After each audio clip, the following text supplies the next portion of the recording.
Assalamualaikum warahmatullahi wabarakatuh. Perkenalkan, nama saya Imas Aprilia. Di sini saya akan mempresentasikan tugas saya yang diberikan oleh Ibu Monik. Tugasnya adalah mengenai kepemimpinan dalam psikologi industri dan organisasi. Kepemimpinan, secara umum kepemimpinan adalah sesuatu seni yang membentuk individu yang kuat dan tangguh untuk memotivasi sekelompok orang agar mau bertindak dan bekerja sama demi meraih tujuan bersama. Kepemimpinan menurut para ahli, menurut Paul Hersey dan Ken Blanchard, kepemimpinan adalah proses yang mempengaruhi aktivitas seseorang atau sekelompok orang yang bertujuan untuk mencapai tujuan yang telah disepakati dalam kondisi tertentu. Kepemimpinan berkaitan erat dengan pengarahan, pembangunan tim, serta pemberian inspirasi bagi anggota kelompok melalui keteladanan maupun ucapan. Menurut Jacob dan Jacques, kepemimpinan adalah proses memberikan tujuan atau arahan yang berarti keusahaan kolektif sehingga menyebabkan adanya usaha yang dilakukan bersama untuk mencapai tujuan. Kepemimpinan yang berkualitas, yang pertama integritas. Integritas dapat diartikan sebagai kualitas yang membuat anggota kelompok memberikan kepercayaan terhadap sang pemimpin.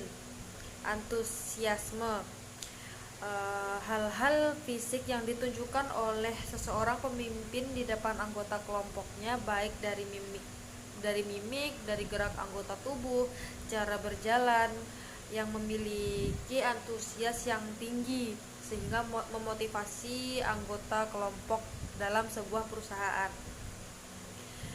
3. Kehangatan. Kehangatan berarti kelenturan dan membina hubungan pribadi dengan setiap anggota kelompok yang menjadi kekuatan setiap pemimpin. 4. Tegas dan adil.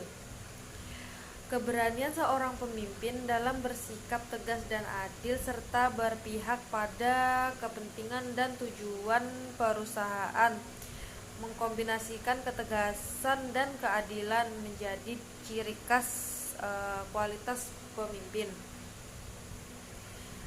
Level konseptualisasi pemimpin ada 4, yaitu yang pertama proses intra-individual.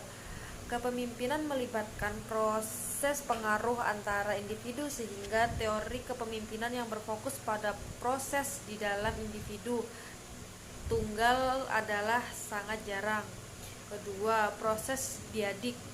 Teori diadik melihat kepemimpinan sebagai proses pengaruh yang saling timbal balik antara pemimpin dengan orang lain. Pendekatan ini memiliki asumsi implisit bahwa efektivitas kepemimpinan tidak dapat dipahami tanpa menguji bagaimana pemimpin dan pengikut saling mempengaruhi setiap waktu. Yang ketiga, proses kelompok. Kepemimpinan adalah proses kelompok di mana dua topik utamanya adalah sifat peran kepemimpinan dalam tugas kelompok dan bagaimana kontribusi pemimpin bagi efektivitas kelompok. Keempat, proses organisasi. Pendekatan kelompok memberikan pemahaman yang lebih baik atas efektivitas kepemimpinan daripada pendekatan diadik atau intra-individu.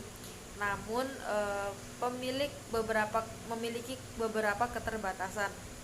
Pendekatan kelompok hanya dapat digunakan pada sistem sosial yang besar dan efektivitasnya tidak dapat dipahami bila fokus dari penelitian itu terbatas hanya pada proses internal kelompok. Kendala dalam kepemimpinan.